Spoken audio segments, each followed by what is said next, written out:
Olá, gente, bem-vindos a mais um vídeo. Hoje eu vou acabar aí a segunda e a terceira lei da termodinâmica, né? No vídeo anterior eu falei da lei zero, que basicamente diz que se corpos, né, estiver na mesma temperatura, eles não trocam calor. E depois eu falei da primeira lei, que diz que o calor pode se transformar em duas coisas. Ele pode se transformar em movimento ou em um aumento ou diminuição da energia interna do sistema, significando, né, o corpo pode esquentar ou esfriar se recebe calor, ou ele pode aumentar ou diminuir de volume, né, realizar trabalho.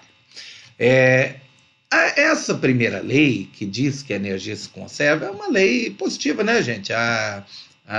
Afinal de contas, né, eu parto de uma certa quantidade de calor, termino, né, com o trabalho ΔU. Aí dá a sensação um pouco legal, né? A energia, então, nunca muda, né? Eu sempre posso reaproveitá-la. Esse que é o problema, tá?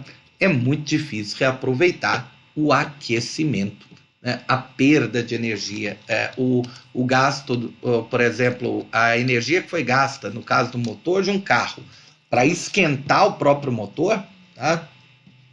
Tá perdida para sempre, é praticamente impossível, né, recuperá-la. A energia que é perdida por conta do atrito dos pneus colchão, perdida, né? Aquela que é perdida por conta da energia, quer dizer, por conta do atrito do ar com o carro, mesma coisa. Então, na prática, você parte de uma certa quantidade de calor, mas você nunca transforma integralmente aquilo em trabalho. Se você tem uma certa quantidade gigante de calor, quando você for aproveitar na forma de trabalho, sempre vai ser um pouco, ou seja, sempre há um desperdício. A gente chama isso, né, da segunda lei da termodinâmica, provavelmente, né, uma das leis aí mais cruciais da física, que diz, né, tem vários enunciados, a energia se degrada, ou seja, a energia se torna cada vez menos útil a cada transformação, é cada vez mais difícil aproveitar a energia depois que você a converte de uma forma na outra, tá? Outra maneira de falar da segunda lei da termodinâmica, que é sensacional também, é que a entropia do universo sempre aumenta. O quê? Né? Eu sei, a pessoa não entendeu absolutamente nada aqui, né? A entropia do universo aumenta. O que tem a ver o universo aqui? Gente, entropia é uma das palavras mais legais que existe em física. Tá? Entropia. Da entropia. Isso aqui quer dizer, traduzindo de uma forma bem simples, desordem. Tá? Os sistemas sempre se desorganizam. Tá? Você não consegue organizar um sistema naturalmente. Você sempre vai ter que gastar muita energia para organizá-lo.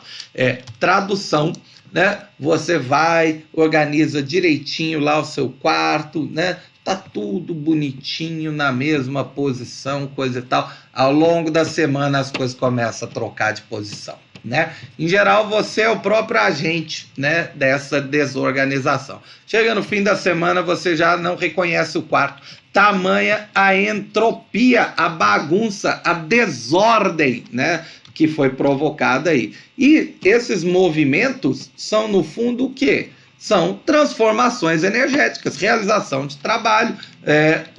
Você pode não fazer nada, né? Nada, se parte de uma tela em branco, né? Eu poderia deixar o computador simplesmente ligado nessa posição. Daqui a algum tempo, os pixels iam começar a queimar, né? Não ia ter jeito. Sempre você vai acabar tendo uma perda. Não tem jeito, tá? Você sempre tem um aumento da desordem, da entropia. Tá? Uma outra forma de falar da segunda lei da termodinâmica, que aí é a que mais vai nos interessar aqui, é que não há máquinas perfeitas, ou de outra forma, não há máquinas, tá? Não há máquinas de rendimento 100%. 100%. Não há. Tá? Na origem dessa lei, os caras estavam falando lá de máquina térmica, mas é a mesma coisa hoje em dia. Os motores podem melhorar o que for um motor elétrico, nunca vai chegar a aproveitar 100% da energia que está ali na bateria. Sempre tem uma perda, e em geral é na forma de um calor, né, que é desperdiçado, que é jogado fora, tá? Isso significa que se a gente esquematizar uma máquina, vamos esquematizar aqui um motor de carro. Parece que até que eu sou capaz de desenhar um motor de carro, né? Vai ver o desenho. Esse é o meu motor de carro, ó.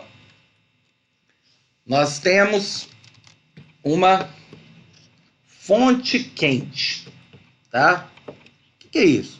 Fonte quente é um local onde o combustível é queimado, né, no automóvel, por exemplo.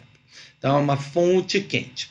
E nós temos uma fonte fria, né, uma fonte fria. O que é a fonte fria? É alguma parte do motor que resfria o carro. Normalmente tem uma peça chamada radiador, que a água fica circulando lá dentro, refrigerando o carro. Quando quebra é um desastre, é caro pra cacete, né? Ou, às vezes, é o próprio ambiente, né? O próprio ambiente serve para refrigerar o carro. E a gente tem um motor no meio do caminho aqui. O motor é as peças móveis lá, né? Que faz o carro, né? Mover pistãozinho para cima e para baixo, para mover a roda. Não interessa. Isso aí, se você se interessar, você vai fazer engenharia mecânica, tá? O que interessa aqui quando você queima o combustível, você atinge uma certa temperatura, a gente chama de T1, a temperatura da fonte quente, e é enviado uma certa quantidade de calor, Q1, para o motor. Esse motor aproveita uma parte, ou seja, realiza trabalho, né? Aquela letra maravilhosa, o trabalho. Uma parte da energia aproveitada na forma de trabalho. Uma parte, que é a parte útil, né, gente? O carro, você quer que o carro se movimente.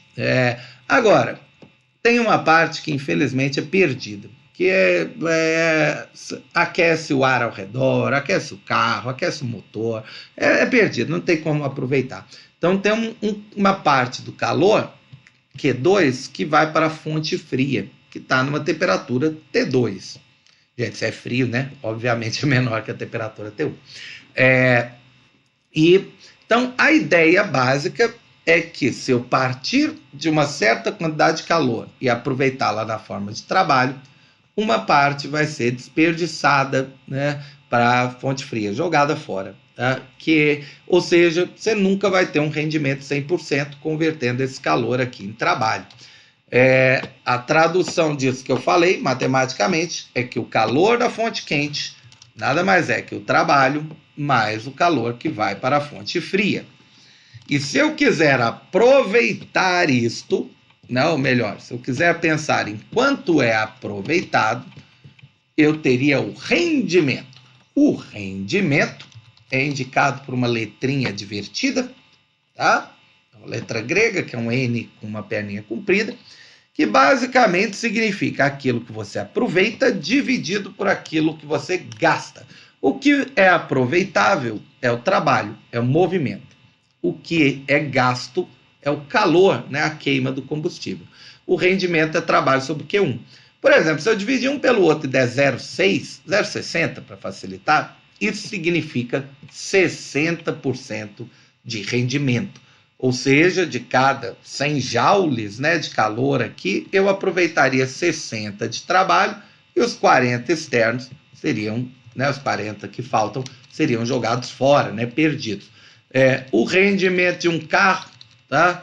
Rendimento de um carro, quando é bom, muito bom, é coisa de 25%. Tá?